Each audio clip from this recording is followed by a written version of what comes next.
On March 3, 2025, a woman pulled a white SUV into my bay and told me her engine had been running rough for 3 months. She had already been to 2 shops. One replaced a mass airflow sensor, the other swapped out 2 coil packs. She had spent just over $800 and the car still shuddered at idle. She was quiet when she told me, not angry, just tired, like someone who had stopped expecting good news.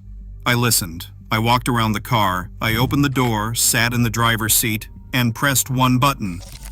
One button most drivers never touch, a button hidden in plain sight that almost no one understands.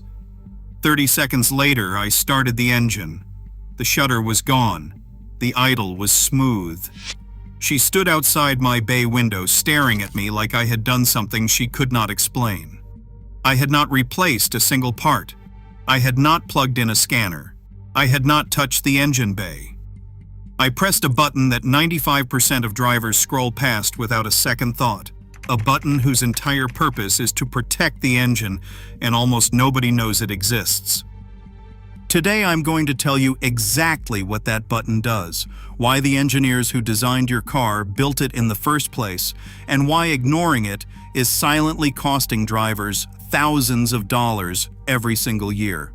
Here is the uncomfortable truth. Modern cars are designed with a self-protection system built directly into the air intake. It is not hidden in a service menu. It is not buried in the owner's manual on page 200. It is a physical button, labeled on most vehicles with letters that most drivers assume mean something boring, something they can ignore.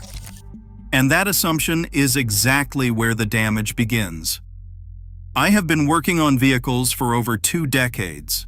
I have watched the automotive industry change in ways most people outside the shop never see. Nothing has surprised me more than how consistently drivers overlook one of the most powerful engine protection features ever engineered into a production car.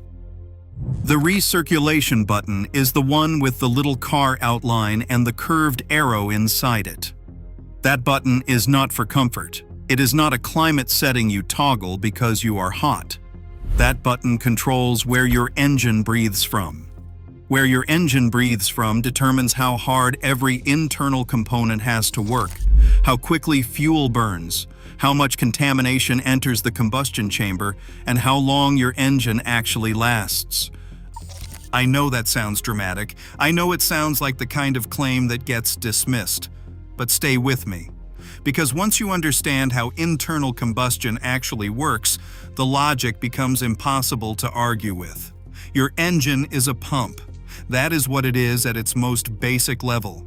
It draws in air, mixes it with fuel, ignites the mixture, and pushes the exhaust out. Everything depends on that air being clean, dry, and at the right temperature. When air is clean and cool, combustion is efficient. When air is contaminated, hot or humid, combustion degrades. Fuel economy drops, power decreases, carbon builds faster, internal wear accelerates, and the car's computer, the engine control unit, begins compensating. It adds more fuel. It adjusts timing. It masks the degradation so perfectly that drivers feel nothing while their engine ages faster than it should. This is where the recirculation button becomes critical. When you drive with air recirculation turned off, your car pulls fresh air from outside. In ideal conditions, that is exactly what you want. But ideal conditions are not the reality of daily driving. Think about your commute. Think about the highway. Think about the parking garage you sit in every morning waiting for the gate to lift. Think about the diesel truck that accelerates in front of you before you reach the on-ramp. Think about summer. Think about humidity. Think about pollen season, wildfire smoke, tunnel exhaust, industrial zones, and the stop-and-go traffic that pins you behind a bus for 20 minutes. Every one of those conditions represents contaminated, thermally unstable, or chemically hostile air being pulled directly into your intake system. And most drivers are doing this all day, every day, completely unaware of what it costs them over time. Here is what I told the woman with the white SUV after her idle smoothed out. The problem was not her sensors. The problem was not her coils. The problem was that her intake had been pulling in hot, humid outside air during Atlanta's August heat for months. Her throttle body had accumulated residue faster than normal because of that. Her mass airflow sensor had been reading inconsistently because of temperature-related density changes in the incoming air. The shops she visited treated the symptoms. They replaced parts that were reacting to a problem, not causing it. Once I switched the air source and cleared the adaptive data, the car remembered how to breathe. Now you might be wondering why this is not taught. Why does nobody talk about this? Why did neither of those shops mention it? The answer is the same answer that explains most of what goes wrong between drivers and repair bills. Education does not generate revenue.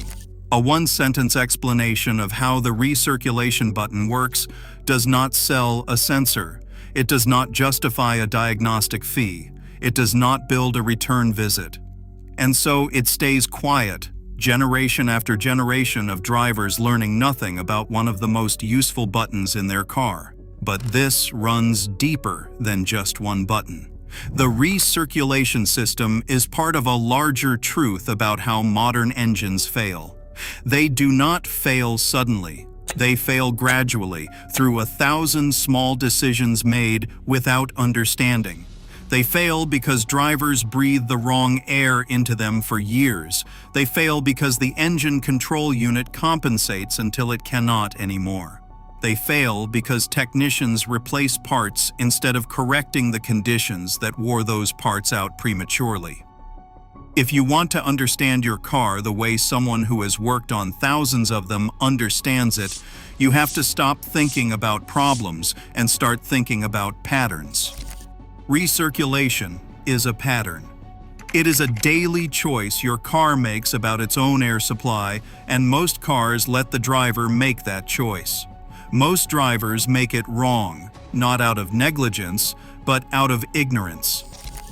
Let me tell you what happens inside the engine over time when recirculation is consistently misused. When outside air enters the intake on a hot day, it carries elevated moisture. Water vapor is not just benign humidity. Inside the combustion chamber, it reacts. It introduces an oxygen to hydrogen imbalance. It changes the timing at which combustion peaks. The engine control unit reads the resulting exhaust composition and adjusts fuel trim, not dramatically, not in a way you feel, but consistently. Long-term fuel trim data slowly drifts. The adaptation accumulates. Over months, your fuel economy is lower than it should be by a margin you might not notice until you look at the math. Months of slightly higher fill-ups. A pattern that looks like age, but is actually air quality. On top of that, pollen, dust, and fine particulate matter are not fully captured by your cabin air filter when they enter under pressure. Some of it finds its way into intake pathways. Some of it coats the throttle body. Some of it lands on the mass airflow sensor, which needs a perfectly clean reading surface to report accurate airflow data. When the mass airflow sensor gets contaminated, its readings drift. The engine control unit does not know the reading is wrong. It trusts it. It adjusts fuel delivery accordingly. And once again, the car starts compensating for a problem that could have been prevented with a different air source.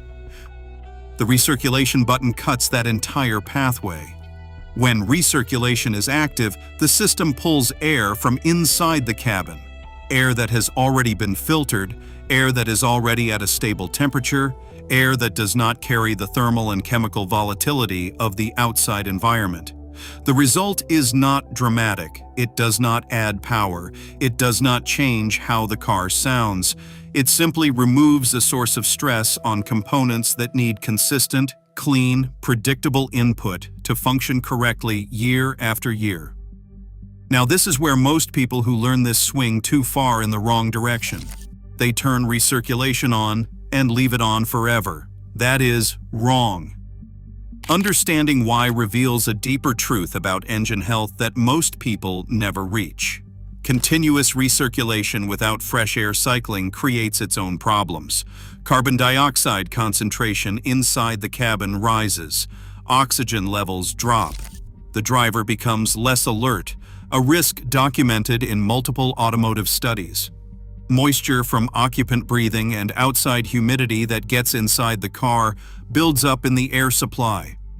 On cold days, this accelerates windshield fogging, and it creates conditions where that recycled moisture can enter the intake pathway in concentrated form. In humid climates, leaving recirculation on continuously actually increases moisture-related engine stress rather than reducing it. The system was not designed to run closed-loop indefinitely. It was designed to be used with intelligence. This is the part that requires judgment. The part that separates drivers who understand their car from drivers who just react to it. On a hot day, in heavy traffic behind a diesel, turn recirculation on. When you pull into a tunnel or a congested urban area, turn recirculation on. On a summer morning with high humidity, when the engine is not yet at operating temperature, use recirculation for the first 5 to 10 minutes. On a cold winter morning with dry outside air and windows starting to fog, turn recirculation off. When you are highway cruising in clean conditions at 60 miles per hour, leave recirculation off. The engine benefits from fresh, cool air under those conditions. Air density is higher, combustion runs cleaner, and no compensation is needed. The button is not set and forget. It is a tool. And like every tool, it rewards the people who understand when to use it.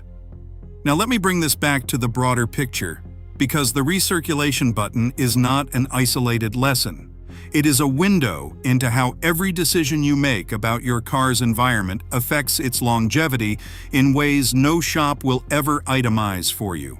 Modern ECU systems are remarkable. They adapt in real time to almost any input. They compensate for bad sensors, inconsistent fuel quality, fluctuating temperature, and yes, low-quality air. They are designed to mask problems, not report them. That masking ability is what lets a car feel normal while it quietly wears faster than it should. It is also what lets a simple correction, switching the air source, adjusting recirculation behavior, or clearing the adaptive memory, make a car feel dramatically different without touching a single mechanical part. I have seen this exact pattern repeat hundreds of times. Drivers come in convinced they have a major problem. They list symptoms, they quote estimates. Sometimes the fix is mechanical. Real parts wear out. Real failures happen. But increasingly, in cars built in the last 15 years, the issue is adaptive data operating on a contaminated baseline. The fix is information. The fix is understanding the system and giving it accurate input. That woman with the white SUV called me 2 weeks after she left my bay. She said the car had felt perfect every single day. She asked me why nobody had ever told her about the recirculation button. I told her what I am telling you right now. Nobody told her because there is no financial incentive to tell her, but knowing costs nothing, and it saves everything. Before you turn your key tomorrow morning, look at that button. Think about what it actually does. Think about the air quality around your morning commute. Think about the thermal stress you have been putting on intake components that depend on stable, filtered, clean air flow to stay accurate for the life of your engine. Then make a decision based on understanding rather than habit. That is how the drivers who never get surprised by repair bills think. Not because they are lucky, not because their cars are special, because they learned to read the system before the system had to yell at them. If this changed how you think about your car, hit like. Every driver in your life who is one bad estimate away from a repair bill they did not need deserves to see this. Subscribe if you want weekly breakdowns that give you control instead of confusion. And drop a comment if you have been using that button wrong for years. Because the most expensive mistake in car ownership is not the repair you delayed. It is the knowledge you never had. And now you do.